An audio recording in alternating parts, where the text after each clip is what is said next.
আমার এত পাওয়ার, দরখাস্ত খালি একটু সই করছি। সাদেক হোসেন কোকা 10,000 টাকা 2 দিন পরে একটা চেক দিল। এই আগাছা বেশি বাইরে গেলে ধানের ক্ষতি হয়ে যাবে, ওই গিরার মধ্যে ব্যথা ওঠে, ঘুমের ঘরে আমি জেগে উঠি। 15ই আগস্টে এখানে মারলো, আমার এত পাওয়ার, দরখাস্ত খালি একটু সই করছি।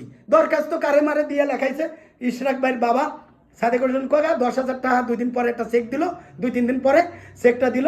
চেকটা দ্রুত গতিতে দিছে, মনে হয় 2 দিন পরে না 1 দিন পরে টাকা দিছে।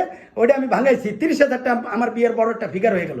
তো আমাকে বিএনপি তো 5ই আগস্টের আগ পর্যন্ত আমার জীবনে অনেক কিছুও দিছে, আমিও পাইছি। বিএনপি বলতে আমিও খুশি ছিলাম, বিএনপিও আমার প্রতি খুশি ছিল। কিন্তু এই 5ই আগস্টের পরে এই যে আগাছা জন্ম নিছে ধান গাছে, ধানের শীষ, ধান খেতে, এই আগাছা এখন দেখতেছি যে ধানের চেয়ে ধান গাছের চেয়ে আগাছা বেশি হয়ে গেছে। এই জন্য রিক্স, মুরাকাবাই দেখি যে রিক্স কি রিক্স এটা সব কিছু বলা যাবে না। এই আগাছা বেশি বেড়ে গেলে ধানের ক্ষতি হয়ে যাবে। তো আমার কথা হলো, সার কথা হলো যে তারেক রহমান রিক্সাওয়ালাকে নিছে আমি ছোট চোখে দেখি না। আমি যে তার একজন ত্যাগী কর্মী, আমি 32-এ মার খেলাম বুদ্ধিজীবীতে নিয়ে বুদ্ধি করিয়া, আমার মাইটটা দিল বুদ্ধি করিয়া, সাংবাদিক পরিচয় দিয়া হুজুররা ওলা মালিক, সেখানে মার খেলাম ভাই হারে হারে। আজ স্বপ্নের ঘরে আমি কিরে আমি জাগিয়ে উঠি, কিরে আমার ওই যে গিরে গিরে মারছিল যে ওই গিরের মধ্যে ব্যথা ওঠে, ঘুমের ঘরে আমি জাগিয়ে উঠি। তাহলে কি কিসে এটা 32-এ গিরে গিরে মারছিল, সরি 32-এ না, ওই যে বুদ্ধিজীবীতে, এটা এপ্রিল মাসের 19 তারিখে, এপ্রিল মাসের 19 তারিখে 2025 সালে। তারপরে 15ই আগস্টে এখানে মারলো আমাকে, কে বা কারা মারছে এগুলি বাইর করেন।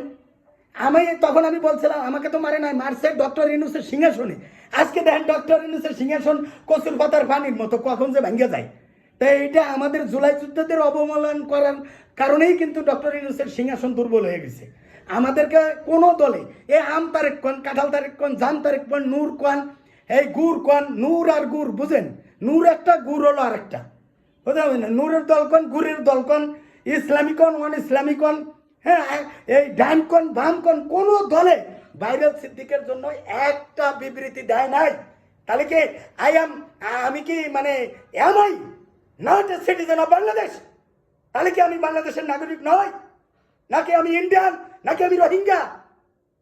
গোড়া ডিমের কথা আমাকে বারবার মাফ করে হত্যা করা হয় কোন রাজনৈতিক দলে, ইসলামিক এই হেফাজতেরা একটা বিবৃতি দেয় নাই। অথচ 5ই মেতে আমি নেতৃত্ব দিছি মতিঝিলে, আমি গাবতলীতে নেতৃত্ব দিছি। এই নূর মসজিদের খতিব জানে, খতিব সাহেব ছিল, আমি জায়নামাজ নিয়ে, মুফতি কামরুজ্জামান সাহেব ছিল হেফাজতের, এখানে আমি ছিলাম। এইখানের প্রত্যেকে, এই যে আনোয়ার ভাই